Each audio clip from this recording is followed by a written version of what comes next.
I'm Bob Dickey, and welcome to another episode of Taking the Leap podcast. My guest today is Brett Johnson. Brett is a graduate of Brown University, where he received a BA in history. He and his twin brother Grant were also NCAA athletes while at Brown, competing on the rowing team. Brett went on to receive his MBA at Pepperdine University and is a graduate of the Harvard Business School Executive Program. Brett is the CEO of Benevolent Capital and is the founder and partner at Fortuitous Partners. He is the chairman of Rhode Island Football Club, the director and shareholder of Ipswich Town Football Club in England, and Phoenix Rising Football Club in Phoenix, Arizona. I think this conversation is going to be fascinating and informative, so let's jump right in. Brett, thanks for taking time to be with us today. Man, you got quite an impressive background there, and I'm guessing you like football. You make me sound impressive. Thanks, Bob. What an honor to be on this show. Thank you. I'm really looking forward to diving into your fascination with football. I'm curious, is this something that you were always wanting to do as a young lad as you were growing up? I mean, you have a sports background. I know you and your brother were rowers in high school and then were rowers and NCAA athletes at Brown. Your origin story, did you always want to be involved in professional sports, or is this something that you kind of, happened upon and saw a great opportunity? I'd love for you to take us back there and kind of give us some insights on how you started this phenomenal career.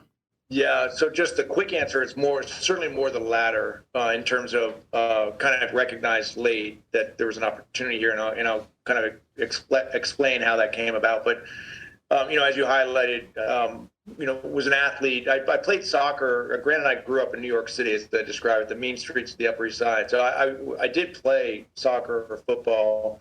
As our friends overseas refer to it, in New York City. And then we ended up going to a boarding school in Connecticut. And I just realized that the rest of the world was playing a different sport. They were so much better than I was.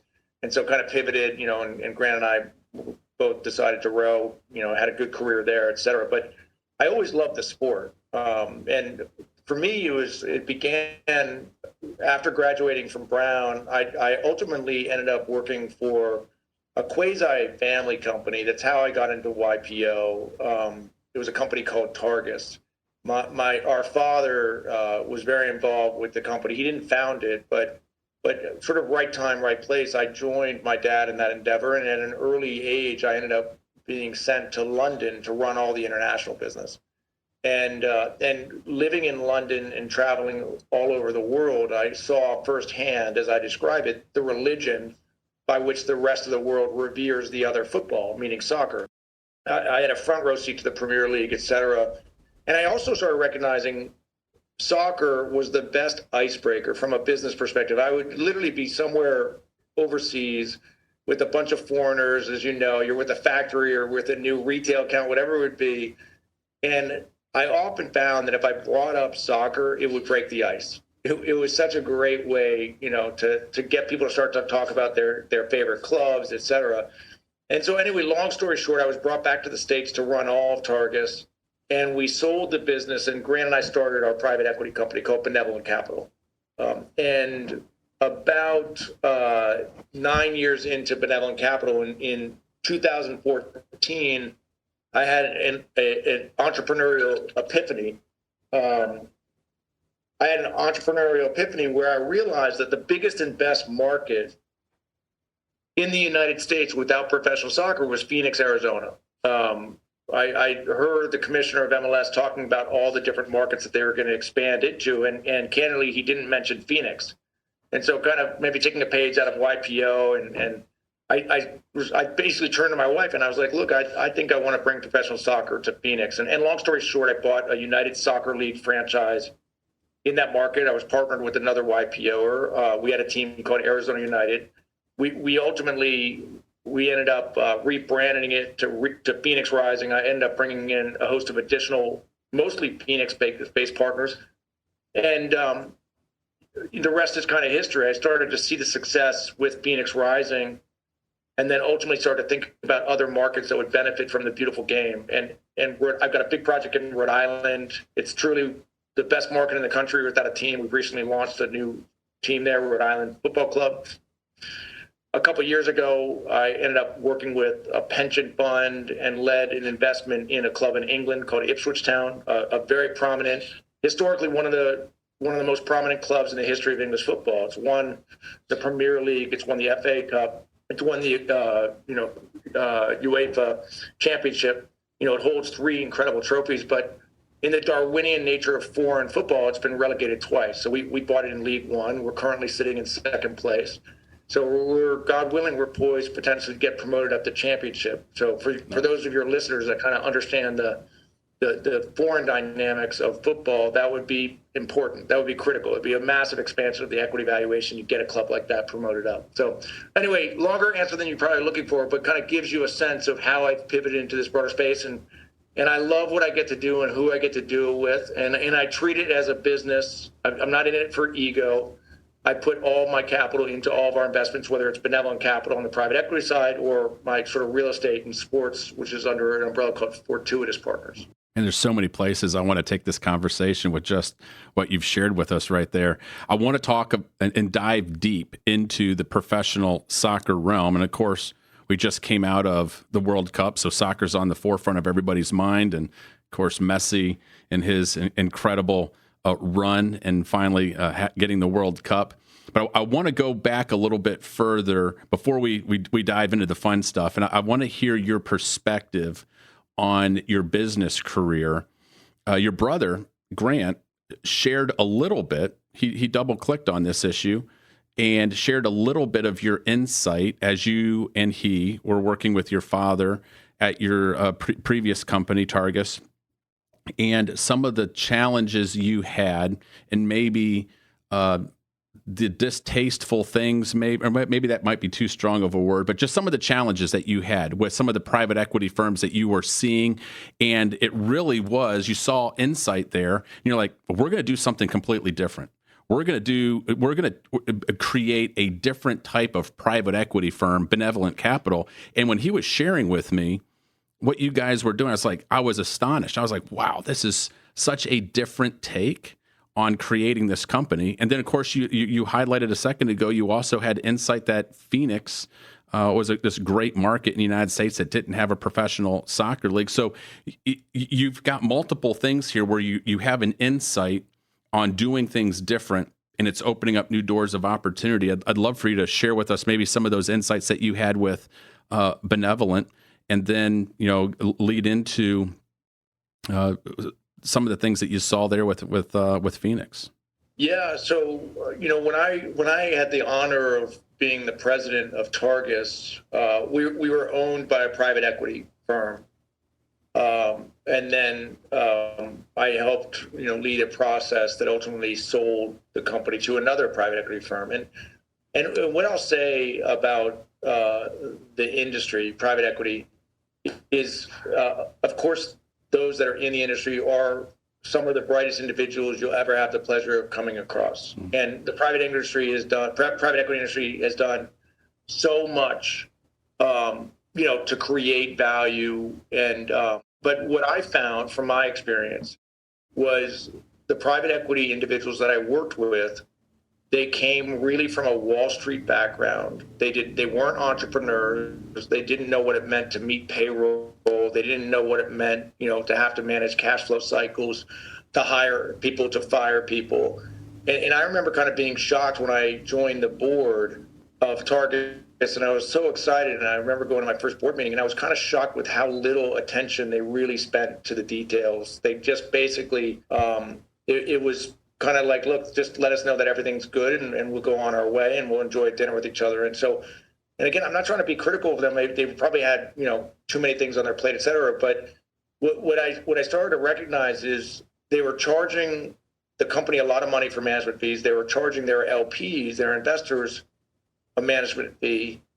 And Targus had a situation where we ran into a host of problems. We had a CFO that stole a lot of money. We made several acquisitions that weren't done properly, not wrong due diligence, wrong acquisition prices. We got loaded up with debt.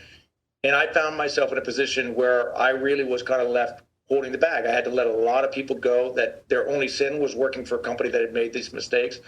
And what I really would, for me, just getting back to your question on grants in my arc with private equity, is I wanted to approach the industry differently. What I realized was the partners that I was dealing with while I was at Targus, they honestly had no skin in the game.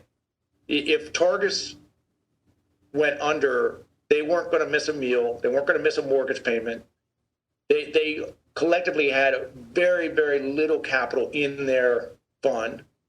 And then every quarter, between the management fees that we were paying them, plus the LP fees that they were getting paid, they were all making an incredible amount of money. And that's before the promote that they got on all their portfolios. So I'm sitting here saying, look, these incentives are so misaligned. It's outrageous. And how are more people not jumping up and down about the way that this construct? And the reality is because people have done well in the asset class, so they can defend those fees, et cetera. But so long way of my saying that when Grant and I decided to partner up and launch a private equity firm, Benevolent Capital, we truly live up to our name. We do not charge management fees. The amount of money every single year that Grant and I pass on relative to not taking management fees is staggering. But we do it with absolute pride. We do it with complete joy. And then in addition, we provide, as I'm sure Grant mentioned to you, we provide on our private equity side, we provide 100% preferred return to our investors. And then once we've given them that preferred, we will take a 30% promote. So we take a healthy promote. We don't make any apologies for it, because the reality is, unless you've gotten the proverbial home run, our promote doesn't kick in. Right. And by the way, we don't get a catch up at that point. That's also kind of important to explain. So I love our approach to it. I'm very proud of our approach to it. And the reality is we do it on a deal by deal basis. We don't have a blind fund. So when Grant and I see something that we like, we always put our own money into it. And then above and beyond that, we go out and syndicate to friends and family. And if it's not a good deal, the market will tell us. But by and large, we've got a great portfolio now. I'm very proud of Aura, our wearable, athletic, the non-alcoholic beer. We continue to find great opportunities, and we usually are pretty good at raising, probably something in the sweet spot of like $2 to $10 million, depending on the deal, and have built up a nice portfolio. So anyway, that's how we got here. I like our model. I'm not saying that the rest of the private equity industry has it, but it's worked well for us. And again, it keeps us very, very disciplined, because I do think, look, if I could raise a big pool of capital and put it wherever I wanted to, the reality is I'm not quite sure that the lack of discipline associated with that, I'm concerned about the errors that you potentially make, because there's a very different economic model. You have to put money to work under that model. Well, and I heard about this from Grant, the way he was outlining it, and you've echoed it here. It's like, wow, what an incredible way to really craft yourself to be unique and distinctive. I haven't heard of anybody else doing what you guys are doing. And it was really cool to see how you guys had aligned incentives with everybody. And it just, I'm super excited to see how you guys grow.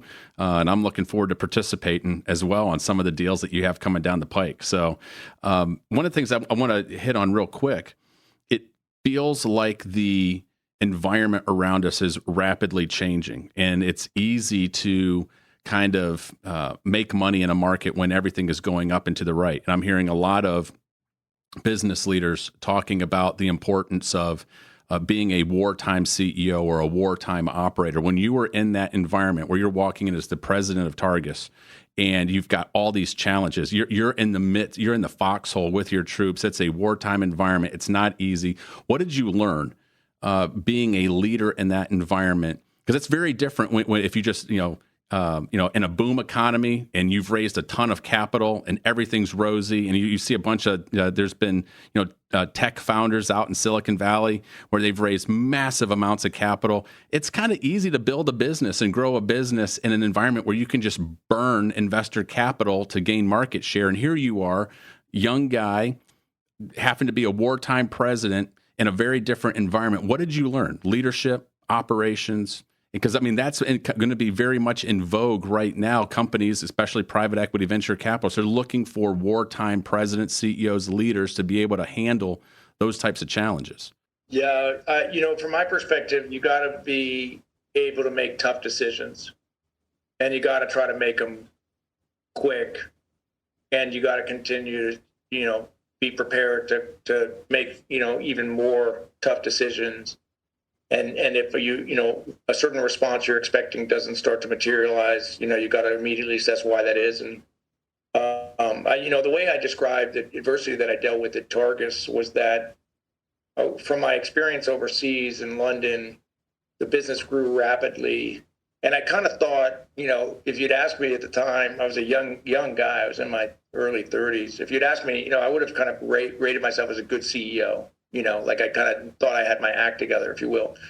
It was really only once I dealt with the adversity of having to lay employees off, breaching covenants on our debt, really having, sort of month to month, diving catches in terms of how to manage the cash flow, like pushing out your payables, calling in your receivables, all that other stuff. Like that's from my perspective that actually made me what I call a good CEO, or certainly someone, that can handle the wartime pressure, if you will. What I find interesting about where I am right now is I'm now a full entrepreneur. And maybe some of that adversity has served me well. I really love being an entrepreneur. Like I've had a complete pivot from when we sold Targus. I used to kind of wait for the phone to ring and I'd get headhunted to run companies. So for a while, I was kind of taking a W-2 and I was getting, stock incentives on things. I got recruited to run a publicly traded company. And what I found, Bob, just between you and me, is that it was absolutely soulless work. I didn't care about it at all. I mean, I just literally, because I was married with kids, I had to pay the bills. Mm-hmm. Where I look at my career right now, I love what I get to do. I love waking up in the morning. I don't view it as work. I love collaborating with my twin brother. I love working with incredible investors, with great companies. And then, obviously on the soccer side and everything I get to do in that, it's a lot of fun. Like I love watching my teams on the weekends play. I love, bringing friends and family to the different, teams that I get to be associated with. So that's a lot of fun. I always say to people when they look at any opportunity to work with me in sports, we all have a lot of investments. So I can guarantee no investment you'll enjoy more than being involved with this. But that being said, I care about winning. It's important to have a winning product literally on and off the pitch, but I want a return on the investment. Like I don't do any of it because of ego. Like I just said, like I really am running it for business, and I'm putting all my capital in it because of the return that I expect to generate from it. And that candidly I am getting from it. So anyway, so that's again, I apologize, seemingly a much longer answer than you potentially were looking for. I want you to take as much time. I want you to go down as many rabbit trails as you want. That's where the interesting content comes out. No, I appreciate it. But again, so what I would say is, in terms of being an entrepreneur now, I think all entrepreneurs, in order to, I think the universe tests you. Like I had some really early challenges that, waking up in the middle of the night with the proverbial primal screams in terms of how levered I was, how much my back was against the wall. Literally in my early endeavors in professional soccer in Arizona, I had 2 additional mortgages on my house to help finance the team and get it through a very dark period of time. I was completely maxed out on my credit cards. I couldn't have gone all in, but I remained positive. I remained optimistic. And I knew I had an asset and I knew I had a vision of what this could be, and I stuck with it. But there were a couple moments there I was very, very close to candidly having to declare bankruptcy, kind of, hit the massive reset business button and have to go. And that I guarantee you, I would have pivoted back to the arms of a steady paycheck. And you and I wouldn't be on the show right now, that's for sure. You wouldn't really be interested in talking to me because I basically would be taking I'd be a gun for hire, whoever would pay me money to, keep the lights on, for my wife and my kids. Mm-hmm. Well, either way, that story is interesting. But I tell you what, just hearing the origin story of, even pivoting out of where you were and into the professional realm of sports. I want to get into the uniqueness of sports and the differences, the similarities, and what you've learned in this sector, because there certainly are things that are similar in business, but I'm sure that this business is very different. But since you opened up and shared a couple of these insights, What was it that enabled you in those dark moments when you're waking up maybe in the middle of the night and you're maybe having like a panic attack and you're levered up, you're multiple mortgages on your house, back against the wall? Did you find yourself in a situation where like the only way out is through, and you just kind of muscled your way through, or was your conviction in your business plan with your business partners, with the business, is like, I know this is going to work, I just need enough time? Was it a little bit of both, or was there one more than the other? I mean, how did you navigate that? I think the way you said it was I basically realized I just had to push through. I had to push through it. Like, the reality is, unless you're truly insane, you don't put 2 more mortgages and lever up all your credit card if you don't have faith that you have something there. And so I had faith that, if you will, professional soccer in Phoenix was the right thesis, that the market had the right demographics and size, so that it was worthy of putting that kind of investment. What I really needed to do was figure out where I could build a stadium in the right location. And it really required me getting the right partner. So I was basically, parachuting into Phoenix multiple times a week, meeting with deep-pocketed Venetians and explaining to them, look, I have something pretty interesting here. This is an asset. What we need is the right ownership group. We need to play in the right location, in the right stadium. And I got, actually, several of them are YPOers, but I got a fair number of YPOers or Venetians to kind of share that vision and take the leap with me and come on board, and that turned everything around. And one of my partners convinced, for those of your listeners that are soccer fans, they'll know this name, Didier Drogba, who played for Chelsea, is considered the best player to play for Chelsea, which is quite a statement. Ivory Coast, unbelievable, one of the greatest ambassadors and players of the sport. He finished up his career with us in Phoenix Rising. Wow. And he joined our ownership group, and I focus on now, my focus is on the United Soccer League, which in the soccer pyramid in the United States is right below Major League Soccer. My franchise in Rhode Island, it's the best market demographically without a team. So now I'm bringing a USL franchise there. I'm building a stadium, and I'm developing all the real estate around it. And I'm doing it in a very tax efficient construct. I'm leveraging the Opportunity Zone program for the team. So that's an interesting approach with it. But I'm transforming a market which previously was a brownfield site. It's prime real estate that's laid fallow for a host of reasons. And we're completely transforming an area that really needs it, that they need the transformation for the real estate, and they need the jobs that we're going to develop. We're in a market called Pawtucket, which is right outside of Providence, which suffered the loss of the prior baseball team that was there, a AAA team that picked up and left. So anyway, there are a whole host of reasons to be proud of what we're doing in that market. And, it's nice at the end of the day. Capital, a lot of places to put capital. It's always nice to put capital somewhere where you're going to get a good return on investment, but most importantly, it will make a big difference in that area. And that's certainly what we're doing there. Well, I had the opportunity not long ago to participate on a number of investor calls with you as you were sharing your presentation and for qualified investors. And there'll be an opportunity here. We'll maybe put it in the show notes, and folks who want to get in touch with you, who are qualified investors, want to be a part of professional Major League Soccer here within the United States, can learn more.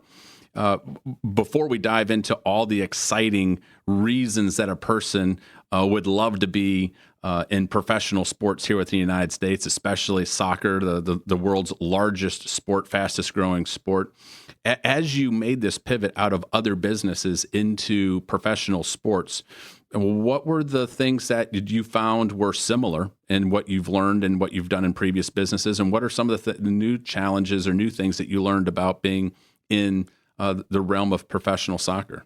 Yeah, so my thesis with soccer was that the United States was going to catch up in terms of the passion for the sport, in terms of viewership, and that's happening. This latest World Cup has set, viewership records. In 3.5 years, the Men's World Cup's coming back to the U.S. When that happens, soccer will firmly position itself as the number 3 major sport in this country. So it'll be NFL, NBA, and then professional soccer. And the next World Cup's going to be in the U.S.? In 2026, It's coming to the U.S. It'll actually be U.S., Canada, and Mexico. The three countries are going to host the World Cup. It'll be 14 markets in between the three countries, 11 of which are here in the States. And they're actually increasing the field from 32 to, is it 46 or 48 teams? They're increasing the amount of countries that qualify for the World Cup finals. And then, economically, it's going to be such a boon to all these markets. And, I'm excited. Rhode Island is, the stadium that we're building we're not hosting any World Cup games at our stadiums, but I will be hosting a lot of friendlies between foreign clubs that want to come and start to get some time in the United States, that want to start to build up bigger fan bases. My training facility, for sure, I'll have some foreign club that, candidly will likely pay a fair bit of money to be able to access and play on my fields in that market, because we're really well located. Rhode Island's right between, Boston and New York, and not too far away from Toronto, all of which are kind of hosting World Cup games. So what are some of the biggest differences pivoting into this business space? You're like, oh, wow, I didn't realize the learning curve on this. This is a little different. Yeah, I mean, your asset is your players. Your asset are your fans, your supporters. If you kind of look at the goodwill and the balance sheet, you've got to build a product. It's a sport that's been around for so long. It's, my team in England, Ipswich, is a 150-plus-year-old franchise. So on one side, I have a club that's been around for centuries, and then I have my Phoenix club. We launched, at least Phoenix Rising, this iteration of it. We launched that in 2016, so that's 6 years in, and I've just a month ago launched my Rhode Island franchise. So it's interesting to have like the parallel between, in some respects, about as established a club as you could possibly have, where Ipswich has got a global fan base, because of its history, et cetera. This on Boxing Day, December 26th, we'll have a home game. I think we'll be close to sell out. The stadium's 30,000 seats. That's a big venue, especially in League One, where we focus on. Mm-hmm. But so the difference is, obviously, you're dealing with professional athletes. That's the investment that you're making. Right. It's a big investment. You need to create an environment where they want to come play for you. You got to try to keep them as healthy as possible. And at the end of the day, certainly under any of the teams I've been involved with, it's really important from my perspective that you win. And I don't try to confuse myself in terms of where my skill set's at. I'm not a head coach. I'm not making player decisions. My role is to choose the coach at the end of the day. And if the coach is not cutting it, then my role is to make a change there. But otherwise, you got to bring in really, really capable people that have the latitude to execute and win on the field. And more often than not, I've been very fortunate with my teams that they've done exactly that. Phoenix Rising has won a bunch of trophies. Ipswich, since we bought it, it was really struggling. And now, God willing, we're kind of sitting at the top of the table. We're in second place, midway through the season, kind of, in good position to potentially, in the second half of the season, to kind of push through and ideally get promoted automatically if we could finish in first or second place. But at the end of the day, the similarities are, you're in a customer service business. You want to keep people happy. You want to invest in a good product. You want to, make sure you have really good employees that represent the club. And at the end of the day, you do have a fan base that is really demanding. And in some respects, you're only as good as your last game.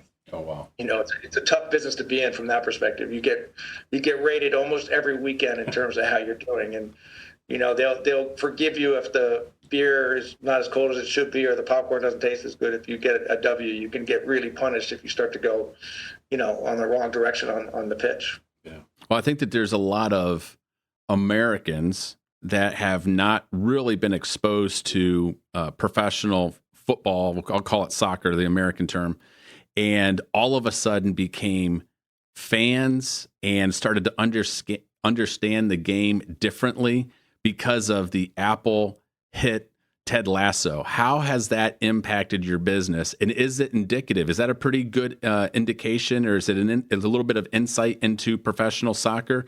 I hear people talking about it. They absolutely love it. I'm a big Jamie fan. Ted Lasso did more to educate Americans on promotion and relegation than probably anything in the history of the sport. Mm-hmm. As a good example, my beloved wife as a result of us watching that show, she now understands promotion and relegation. She finally understands your business. You're like, woohoo! She might not understand. She might not be able to spot offsides yet when we watch a game, but she's got promotion and relegation. And so there's the Ted Lasso effect is real. The Wrexham effect is real. The Ryan Reynolds, Rob McElhenney, their purchase there. Soccer is really having a moment, and it's going to continue to have a moment. And I think for a host of reasons, it's the running clock in increasingly a world where we all got distractions, this ADD world that we live in. When you watch a soccer game, if it's a good game, you're not looking away. If you do, you're going to miss something. Yeah. They're not breaking for commercials. The reality is that to this day, I used to play a host of sports growing up.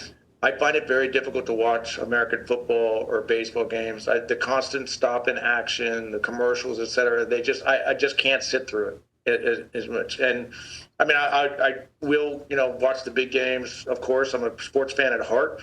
But I think one of the reasons why soccer is converting so many people, and I tell you, the game on Sunday, this finals between Argentina and France, I had so many people reach out to me from all over the world, friends of mine who I know just traditionally aren't soccer fans, that were basically like, I can't believe what I just witnessed. That was the most amazing sporting event I've ever watched. I'm hooked. Like, I think the game, I started saying to people, I think that game might have done more for the sport of soccer, interestingly enough, than any game in the history of the sport. Because I think that was so well viewed, and particularly from people who just don't follow the sport, certainly like I do. I heard the same thing. Many of my friends who are not rabid, soccer fans said that has to be the best, football soccer match I've ever seen. Unbelievable. What did we just witness? This was instant classic. And it was interesting how you articulated the difference between a great soccer match and other American sports like football or baseball, basketball. Because a lot of times if I'm watching those, I will watch it with my phone in my hand, and I'll do a text here, or I'll check something out, and it's back and forth, and the action is broken up. But as I was watching World Cup, you can't. I mean, you're literally immersed in it, and it allows you to just get away from everything else that's going on in the world, away from your life. You're 100% all in just a moment of pure enjoyment without all the other distractions. You're absolutely spot on. And by and large, the games you can set a train schedule to the games, where a regular season game, you're not going to go into penalty kicks. You're not going into, the overtime that we saw on Sunday. You get a couple minutes of injury time at the end of the first half and at the end of the game. But otherwise, if you show up, you're going to get out of there 2 hours later. And the reality is with the baseball game, with the football game, you have no idea when you're getting out of there at all. And look, the reality is we're not, from my perspective, it's not about competing against baseball. So, I love sport writ large. I'm focused right now on soccer, but it's really important to kind of highlight what I've realized. I'm building what initially would be a 10,500 seat stadium in Rhode Island in a great location. And the amount of demand that I have from other sports that are looking for a venue of the size that we're building and the location that we're building, I've started to have, along the way, a lot of epiphanies about my business plan. But one thing that's very, very clear to me is there is a complete lack of inventory in this country of 10 to 15,000 multi-purpose stadiums. And that's a massive opportunity because lacrosse, rugby, obviously soccer, both men's and women's, and then American football are seeking out. Not everyone is the NFL. Not everyone is Beyonce. And for everyone else, they need a smaller, well-placed venue with, great amenities and all that other stuff. So I get excited because the league, again, that I focus on, United Soccer League, is building across the country a host of very similar stadiums like the one that I'm going to have in Rhode Island. And it's going to transform sports in smaller markets where, again, you're going to have world-class rugby and lacrosse. Premier Lacrosse League's doing phenomenally well. Rugby is a very, very popular sport. So anyway, it just makes me bullish in terms of what I'll call the central thesis of what I'm doing is just sports-anchored real estate in the United States. That's a perfect segue into my next question in terms of just the opportunities and what do you see? I mean, I had the opportunity to listen to your entire pitch and see various plans and how you are leveraging this brown zone opportunity. And there's all sorts of tax credits and benefits and so forth for your investors. But what do you see as the opportunities? You've already touched on a lot of it, but are there other insights that you would like to add? Other things that you want to do with your investment firm and moving, or you want to duplicate what you're doing in Rhode Island around the country. But what makes professional soccer and what you're doing so exciting? It's obvious you can see that how passionate you are about it. Yeah, I certainly have every interest and intention, and I've got a pretty good pipeline of additional markets kind of following on the heels of Rhode Island. I mean, one of the benefits for what I've been doing in Rhode Island is I've structured a public-private partnership with the state and with the city of Pawtucket. Because the reality is these assets do require exactly that, a public-private partnership. It is important, in my opinion, and I didn't come up with this business plan. It was, in my market where I live, Los Angeles, LA Live, the downtown complex that Phil Anschutz, AEG, built up around the Lakers, around, the LA Kings, the hockey franchise, it transformed this market. Using those sports franchises to develop a bunch of real estate downtown LA has completely transformed. And now, and probably maybe not appropriate to give them a credit, because I'm sure someone before them really focused on sort of sports anchored real estate. But what I like about what I get to do is I don't need to do it with an NFL team. I don't need to do it with an NBA team, NHL. I get to do it with the United Soccer League, and I get to go into markets that are smaller, that have a great deal of interest, if you will, in sports and entertainment. Oh, yeah. And so, and what I love is that I can lead with soccer, and then I can start to introduce a host of additional sports. And as I've stated, I have every interest and intention to add a women's team. Women's soccer is doing very, very well. Obviously, the numbers are staggering. And so I think these assets, and then one of the things you immediately start to do is you connect with all the youth side with these sports, and you find a pathway for kids to get engaged, to get off the couch, to have something positive to do after school. Which for so many of us, I think we all kind of recognize the benefit that sports plays in terms of developing character, et cetera.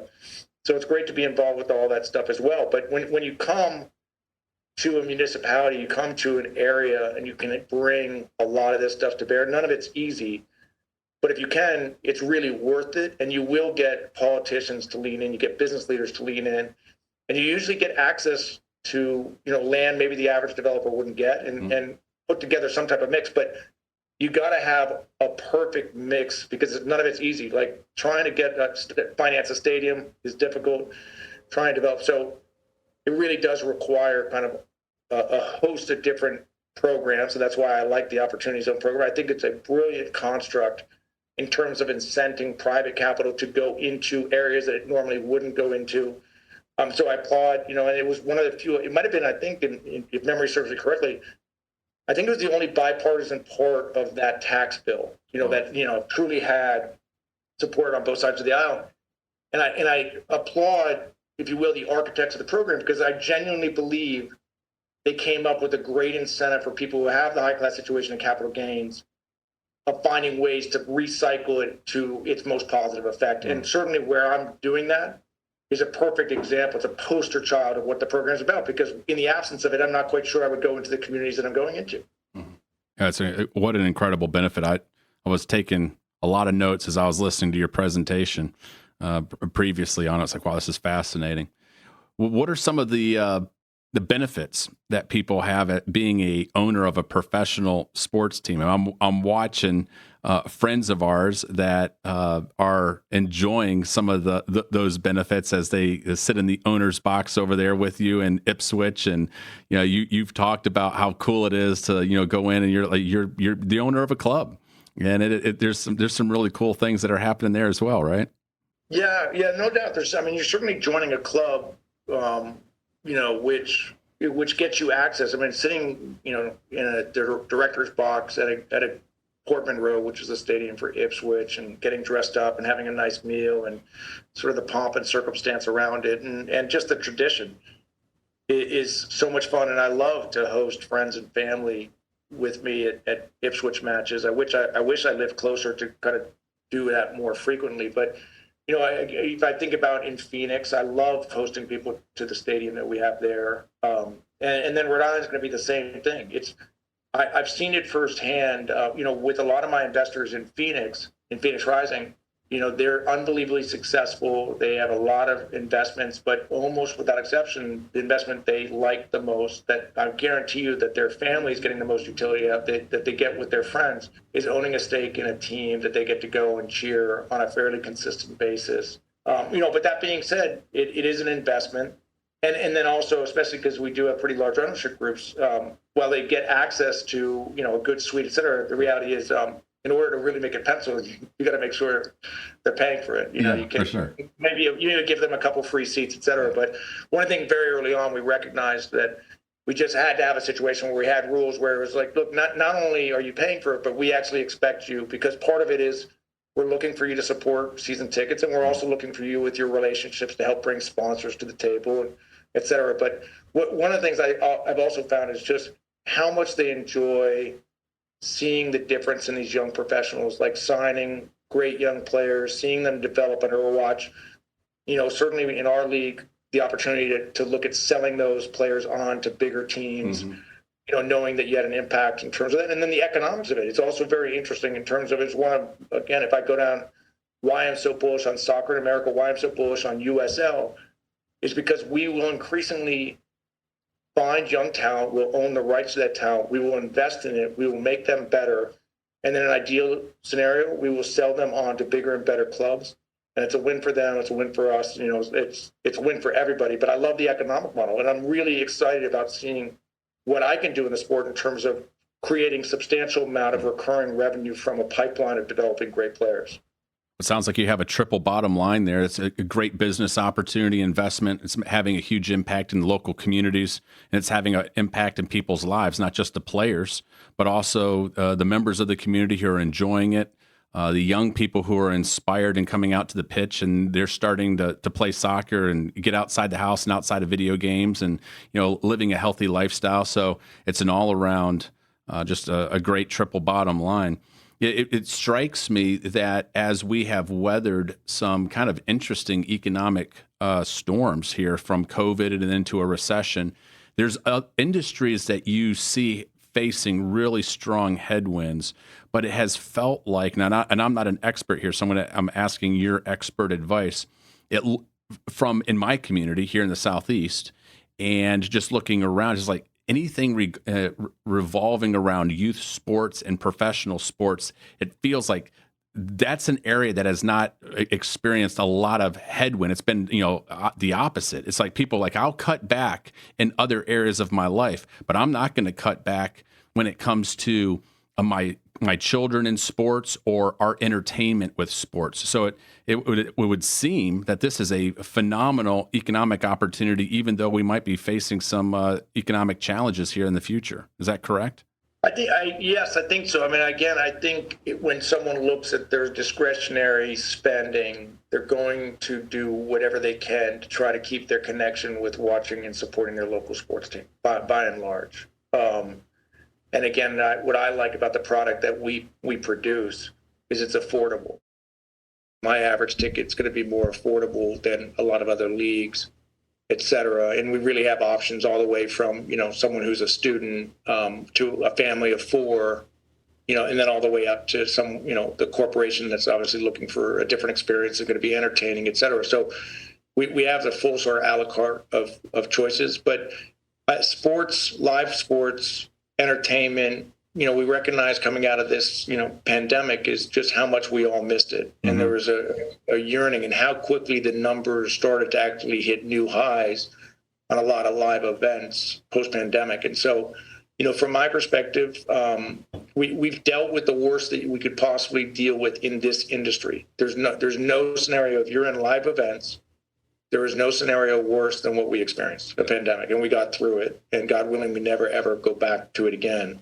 But increasingly, people want and need that entertainment, that connection, and I get it. I mean, and again, I think that's partly where, in some respects, if you think about this World Cup, why it seemingly seemed to resonate with so many people. Just there's so many narratives from that tournament. And I do think it brought the world a little bit closer together, as it seems to do. Yeah. It really is the world sport. There's not, like cricket's having a moment. They've got an unbelievable contract. We've got some YPO friends that are very involved with cricket. I love them all. But the reality is, like, as well as it's doing, like when there's a cricket world championship, it just doesn't resonate the same. It just doesn't have the same fun. American football doesn't have the same fun. Like there's nothing truly when you get to the World Cup finals, the entire world has been a part of that. Nothing else compares. Yeah, it was amazing. What an amazing experience. Well, what type of insight do you have right now as we look into 23 economically? Yeah, it's I just keep, no matter what the environment is, whether it's raining or it's sunny, just kind of keep putting my right foot after my left foot. And it's just stuff that you have to deal with. Interest rates going up, you figure out how to deal with it. Prices going up. I did have a situation with the stadium in Rhode Island where almost overnight, because of the supply chain issue, inflation, labor, interest rates, it was a perfect storm of cost increases. And it required me to really go back and work with the state to help get more public support, which was no easy task. And to the governor and governor's credit in particular, we ended up getting it. That's great. But so everyone's just got to figure out what their plan B is to try to make things happen. For a lot of us, there is no retreat. You just got to keep marching on. So I'm an optimist on all this stuff. From my perspective, in an environment that we're in now with inflation, I guess they have to do what they have to do in terms of interest rates. Certainly from my perspective, every single time I seem to kind of read the headlines, it seems like interest rates are going up another 50 basis points. But so there's a part of me that certainly hopes that comes to an end soon. And, we probably need a little bit a situation where, again, the economy cools off, so we can start to because I do think it's critical for so much of what we all do requires access to capital. And so I do hope that, we start to see that ease off, and then, essentially start to turn around and inflation starts heading our way. But no matter what the environment that's going to be in, those of us that are blessed to be able to do what we do from an entrepreneurial perspective, you just got to continue to figure out how to navigate it one way or the other and what the new normal is. For sure. So for young people who might be listening to this and are sitting here listening to a CEO who's had a distinguished career doing some incredible things right now, has a phenomenal educational background. You've seen a lot, you've experienced a lot. What advice would you give young people?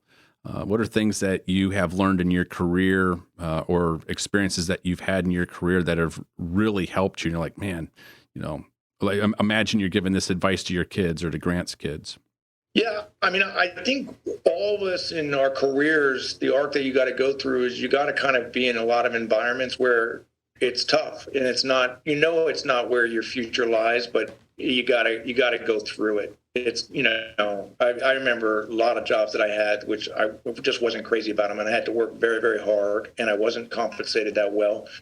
But I'm glad I got through it, and the people I learned from, and the lessons that it imparted on me, it certainly makes me very, very grateful for where I am, today. And sometimes I think about, I had some bosses that I didn't respect too much. That I didn't feel, but, in many respects, I took away lessons from them. I maybe decided to manage differently because of the way that experience resonated with me. So I tell people, you got to go out there and you got to get experience, and, but you got to work hard. You got to be positive.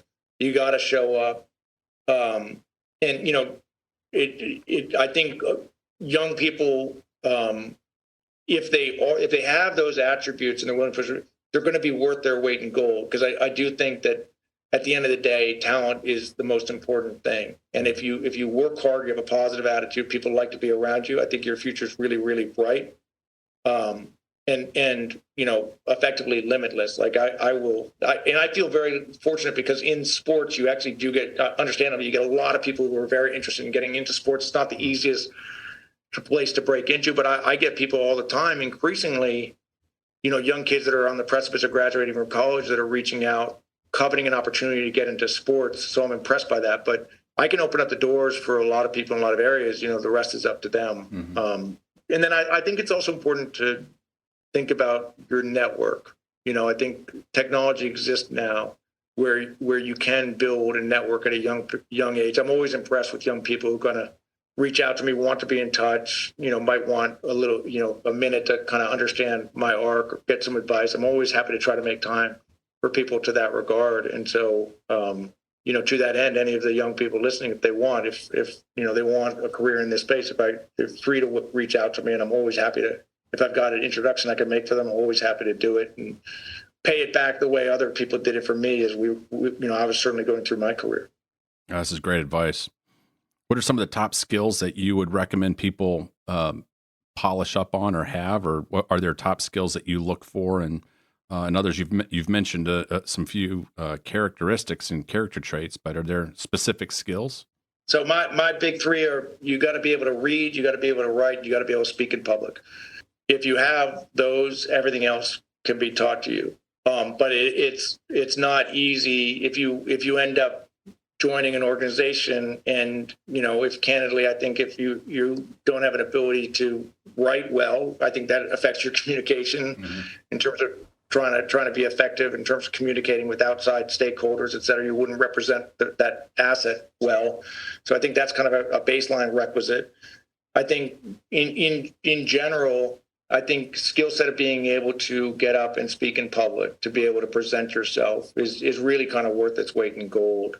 And then, obviously hard work is a requisite with this stuff as well. But, like I said, I think you can teach everything, but, you can't, if you don't have kind of those as a baseline, it'd be very, very difficult. And then increasingly, I do think in the world that we live in, have multiple skill sets in terms of language. Empathy is important.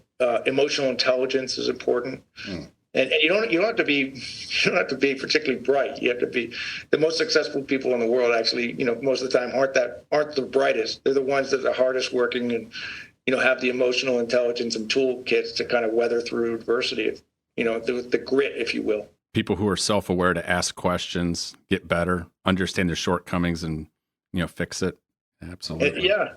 I mean, from my perspective, as I try to say, it's just really, and also just kind of a humility associated with it. And I feel very blessed. And as I always kind of talk about it, just I have faith that, I've been kind of heading in the right direction and feel very, very pleased about where I am now, and really don't take one moment for granted because, again, as I talked about earlier on, a little bit different here, a little bit different there. I could be doing something wholly different right now. And what I really love is I know that I'm doing exactly what I should be doing. And that's a great feeling to be in. And I wish that for everyone, if you will. And you didn't always have that in your career, but you've found it here mid-career, trial and error, and just discovering where you feel like you fit in and where you're having fun and moving the needle and doing good. Is that a true statement, or how do you feel like you discovered that? No, completely. Again, for me, it was ultimately taking the leap, what I call to just be to go full-time entrepreneur.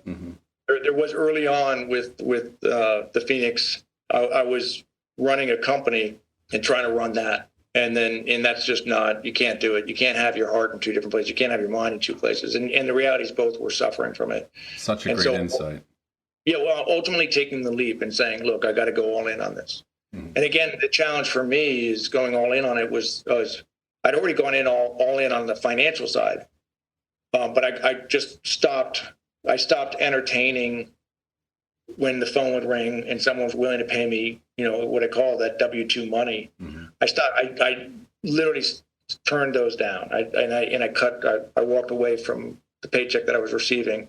But then by giving the full time and attention, and again, I think at some point that's where I kind of describe it, is where the universe starts to say, okay, guess what? This is all right. He's taking that leap. He's burned the ships. There's no retreat. Okay, let's start to give him a little bit of support here. The right investor comes in, the right meeting happens, the authenticity comes through that much more. People kind of realize, what, this guy really is all in on this thing. So I think I'd like to be a part of it. So that started to pay off.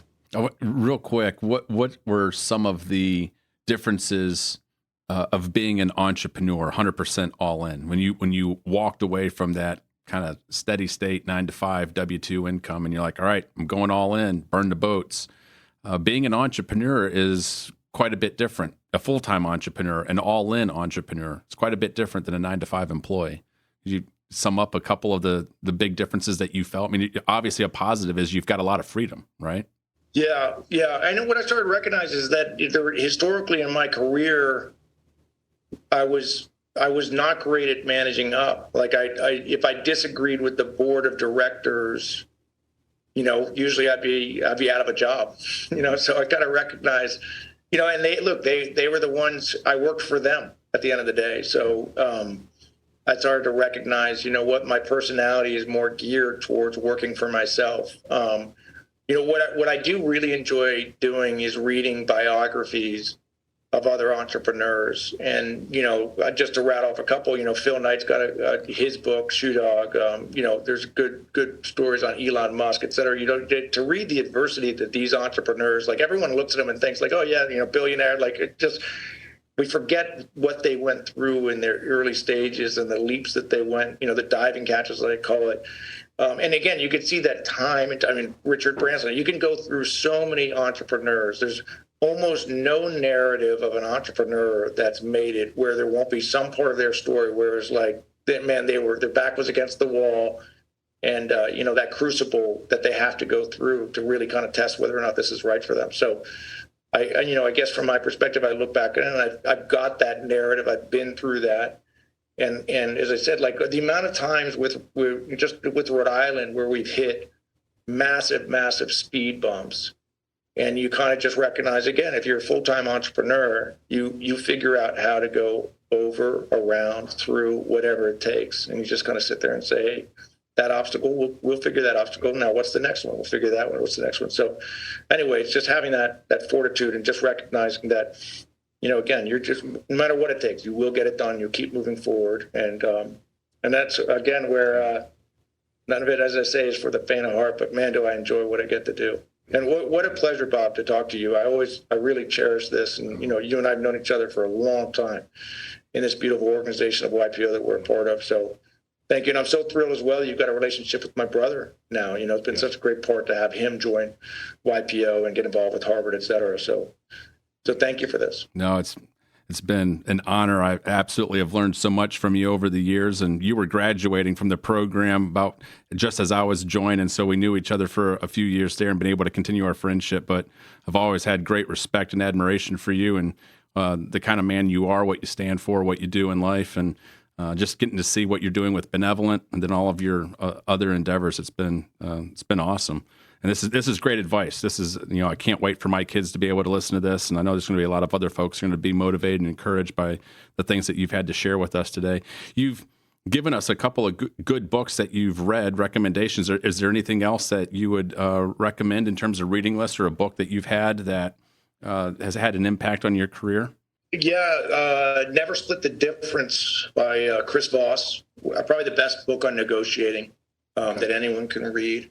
And then I tell you, I'm a history major. I think you mentioned that at the beginning. I'm a history major too at the University of Tennessee. There's something about it. I loved it, and I read a lot of history books. And lately I've been reading a lot of books on World War II, and I love to read them because what I find is whatever I'm going through, man, you read some stories about what some of these individuals, these young, men, women, et cetera, what they had to go through. And man, it puts it in perspective how blessed we truly are on a relative basis. So, anyway, and sometimes it's just good to kind of get my mind off, so there's only so much business stuff you could do. You gotta find ways to, find other enjoyment, if you will, outside of just what we do day in and day out. One of the books I'm reading at the moment that I'm absolutely loving is a biography on Andrew Jackson, and just his story is unbelievable, and just everything that he navigated, all the personal challenges, the tragedies, how many times he dodged death. I was like, his story it's like literally miracle after miracle. Please send me the author on that. I'd love to see it. I'll tell you two books that the Last Hill, which was a book about Ranger Unit in World War II, unbelievable. And then Against All Odds, about the top Medal of Honor winners in World War II, was incredible. Under the Mountain, about the Japanese American soldiers that fought in World War II. Wow. And like I can just go on and on and on. So, such good books. And again, just for us, just to derive inspiration. Mm-hmm. The stories of things, and as so many people tell you, the best of them never came home. Like just the stories of the heroism is just staggering to me. When I think about it. So it's inspiring. We have to get on a book club with each other. Oh, we do. And my wife picked up this one with Andrew Jackson. She was over with my kids at the Hermitage here, just outside Nashville. and it won the Pulitzer Prize, and she brought it back and said, I think you'll like this. And I started into it. And I'm like, oh my goodness, this is one of the best history books I've read. So I'll definitely put it in the show notes and I'll send it your way. Did you read the books on Teddy Roosevelt? I have not, but that was actually a recommendation, I believe, by our mutual friend, Oren Zaslansky.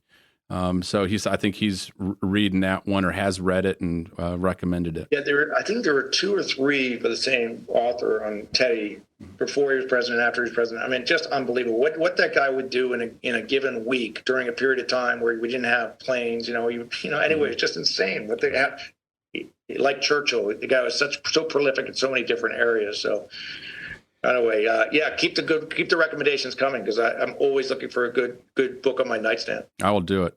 Well, you mentioned I've got one final question for you, but before we get there, you mentioned about how motivation is so important, and you're talking about, it's great to read these books or read this, and as you're going through those tough times, I would imagine that being able to read and have insight as you're grinding it out, you're waking up and have that panic attack in the middle of the night, your back's against the wall.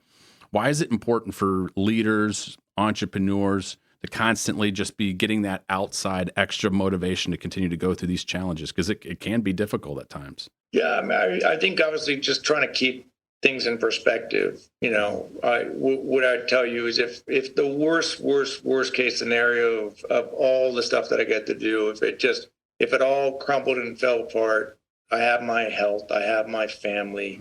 I'll figure out how to, I'll be okay. I'm literally not trying to take a well-fortified bunker, and in the middle of winter. You're not in the Higgins boat storming the beach of Omaha, right?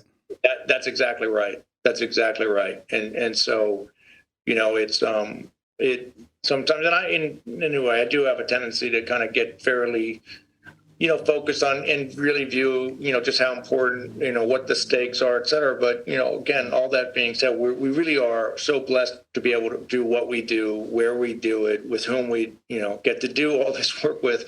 So from that perspective, again, just trying to keep it all in balance. And at the end of the day, from my perspective, I try, and I'm not always, but I, try to be a great husband. And I try to be a great father, as I know you are, and you do. And that's where I kind of view my real role and job is relative to being able to be there for my wife and ideally being someone that my kids look up at, that they draw good lessons from, and kind of recognize that we're going to have bad days. And, how do you handle that? And, and again, I over my long arc of my career, I'm not saying I've been perfect with it. And I've learned so much. I've matured so much. I'm so much better and different today than I used to be. And I feel like I'm just starting to hit my stride, if you will. I really do believe that. I feel like my best days are certainly ahead of me. I get more and more excited about it. But, the stakes are so different now than when I first joined YPO and I wasn't married, I didn't have kids. So, why I do this is, I really do this in a large part, first and foremost to care for my family. But I do want to make a positive difference and impact in the areas that I focus on. Life's too short to not have that be part of the remit. And then also to have that positive impact on people that you get to work with or that your entities, touch. And so from my perspective, that's again where I feel very, very blessed, because more often than not, I just say, just with what we've done with Ipswich, I literally have notes from people all over the world because of the investment we've made there and because of the results that we're seeing with that club in terms of how that have affected their lives positively, what it means to them. And so that, that's always fulfilling to see. And long may it continue, because I certainly wouldn't want to be on the reverse side of it, if you will. Amen. Well, as we're ending 2022, we're about ready to enter into a new year. There's been, there's global challenges that are around us. We've got domestic challenges that we as a people are facing. One of the questions I'm asking leaders, final question of the podcast, is if you were the president, or if the president asked you, said, hey, Brett, I want you to give a State of the Union address to the American people, what would you say? My State of the Union would be to try to focus on what unites us. I really focus on all the positive. This is a blessed country that we're so fortunate to live in. And we have our problems, we have our challenges, we have our differences. But all that being said, this country on kind of one of its worst days is candidly better than almost any country on its best. I mean, and so there's so much here, and the world looks to the United States as a beacon for it. So I do think that the political environment, to me, the vitriol is a little bit unfortunate. The gulf between certain stances on things is also a little bit of a challenge. I do hope that we can start to have some type of swing back where it's more bipartisan, if you will. Sometimes there's certain things that just shouldn't be controversial in terms of both sides being able to agree on it, and they seemingly can't, which concerns me sometimes. But anyway, so yeah, if I was writing a State of the Union, would be to try to honestly figure out a way to find common ground and kind of recognize, for all of us to recognize that this country really is special, but we do have our challenges, and there are a lot of things that I feel like we have to try to figure out how to address, because they need it, if you will. Well, one place where we found common ground, not just in the United States but globally, was the World Cup, the great game of soccer. And when you couldn't have seen a better display of it when you had the United States and Iran, playing together and hugging each other afterwards, consoling each other, people cheering, people having fun. So from your lips to God's ears, there's many ways in which we as a global people can kind of come together, find commonality, enjoy life. At the end of the day, some of our friends have said this many times, but we've got more in common than we have differences. And ultimately, people want to raise their families in peace and prosperity. Hopefully, their children have a better future. We can focus on those types of things, and we can get some stuff done. Brett, it was wonderful being able to spend time with you today, and you're making a difference in the world by definitely helping expand the world of sport, professional soccer in the United States and abroad, bringing people together, helping us to have commonality, enjoy the similarities that we have, not focused on our differences. And I'm looking forward to seeing all the great things that you and your companies are doing. How can people stay in touch with you? Where can they go to learn more information about these opportunities? And are you on socials? Sure. LinkedIn is usually my preferred sort of. So should be able to find me through Brett M. Johnson, my middle initial M for Matthew. And then so LinkedIn is probably the best way to kind of connect or reach out to me. And again, should be able to put Brett Johnson, Benevolent or Fortuitous, and it should come up. But yeah, no, welcome hearing from your audience. And I'm suspecting I'll have some YPOers that I haven't been in touch with. You mentioned Oren and some other guys that probably regular listeners of your podcast, which welcome kind of reconnecting and catching up with all of them. But for anyone who spends the time to listen to any part of your and my conversation today, I thank you. It's always a pleasure to have the opportunity to talk about what I'm fortunate to do, especially with someone as talented as you in terms of walking through this arc. So thank you. Oh, thank you so much. We have a wonderful afternoon, and thanks again for your generosity of your time. Happy holidays, my friend, to you and the family. So good to talk to you, and let's get ready for a great new year. Yes, sir. All right. Thanks, Bob. Bye-bye. Today's episode was engineered by Mitch White with graphic and marketing by Tristan Dickey. Special thanks to our guest, Brett Johnson, for taking time to be with us and for the incredible information he shared. Make sure to subscribe on Apple Podcast, or if you're an Android user, check us out on Spotify or wherever you go to listen to your favorite pods. If you like the show, please share it with a friend and give us a review. It's always appreciated. Thank you for spending time with us today. We'll be back here next week with more.